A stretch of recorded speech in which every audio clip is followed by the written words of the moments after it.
শহর কলকাতা একসময় ভারতের রাজধানী, এখন পশ্চিমবঙ্গের হলেও যার গুরুত্ব এক ছটাকও কমেনি, অন্তত সংস্কৃতির দরবারে।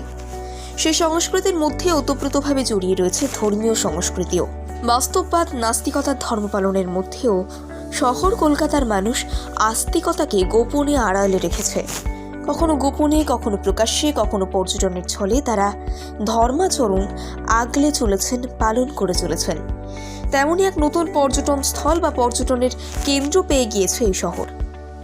কলকাতার ভৌগোলিক সীমানা ছাড়িয়ে একটু এগোলেই দেখা মিলবে এই পর্যটন কেন্দ্র কাম ধর্মস্থানের, যে ধর্মস্থানের প্রাণ কেন্দ্রে রয়েছে ভগবান মহাবীর হনুমান, যাকে রাজস্থানের দৌসা জেলায় বালাজি নামেও ভক্তরা ডাকেন।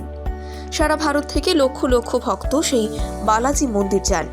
ওই মন্দিরের বিশেষত্ব, সেখানে নাকি ভূত ছাড়ানো হয়, কোনো বিপদ আপদ থাকলে সেই ফাঁড়া কাটিয়ে দেওয়া হয়।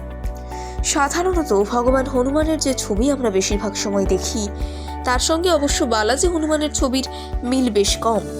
এখানে হনুমানের মুখে কালো গোঁফ আর দাড়ি। দৌসার সেই ভারত বিখ্যাত হনুমান মন্দিরের যেন আরেকটা শাখা তৈরি হয়েছে ডোমজুরের কাছে সলপে। এখানেও পূজ্য হনুমানজির গোঁফ দাড়ি রয়েছে। বিরাট এলাকা জুড়ে তৈরি এই মন্দিরে বয়স্কদের জন্য লিফটের ব্যবস্থা। হনুমানজির সঙ্গী রয়েছে রাম, লক্ষ্মণ, সীতা, রাধাকৃষ্ণ আর গণেশের পুজোর ব্যবস্থা। হনুমানজির নামে উৎসর্গীকৃত এই মন্দিরে ভগবান বালাজির বিভিন্ন রূপের মূর্তি তুলে ধরা হয়েছে। মন্দিরের দেওয়ালে বর্ণিত করা হয়েছে রামায়ণের নানান কাহিনী। সন্ধ্যার পরে এই মন্দির সেজে ওঠে বিশেষ আলোকসজ্জাতে। এসব আধুনিকতাকে বাদ দিলে এই মন্দিরের বিশেষত্ব, এখানে বিপদ আপদ, ভূতের ভয় দূর করার জন্য বিশেষ পুজো পাঠের ব্যবস্থা রয়েছে। সঙ্গে রয়েছে অনন্ত ধুনির ব্যবস্থা, যে ধুনির আগুন কখনো নেভে না। দৌসার মন্দিরের মতো এখানেও ভগবান হনুমানজিকে মানত করার জন্য নারকেল দেওয়া হয়। ঘড়ি ধরে সন্ধ্যে 6টা থেকে শুরু হয় সন্ধ্যা আরতি। স্থানীয় বাসিন্দা এবং ভক্তরা এই মন্দিরের নাম দিয়েছেন সালাসার পাকুড়িয়া ধাম। সলপ হাই রোডের পাশে সরু রাস্তা, তার পাশেই মন্দির। বালিহল থেকে সলপের দিকে বাস ধরে কন্ডাক্টরকে বলতে হবে পাকুড়িয়া যাব। কাছাকাছি বাসস্ট্যান্ড বলতে সলপ মোড়, সেখান থেকে টোটোয় চেপে মন্দিরে যাওয়া যায়।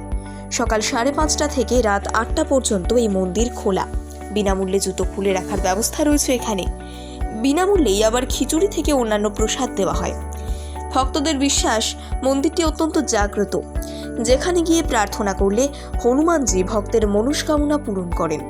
পূরণ হলে আরেকবার গিয়ে হনুমানজিকে এখানে নারকেল দিয়ে পুজো দিতে হয়।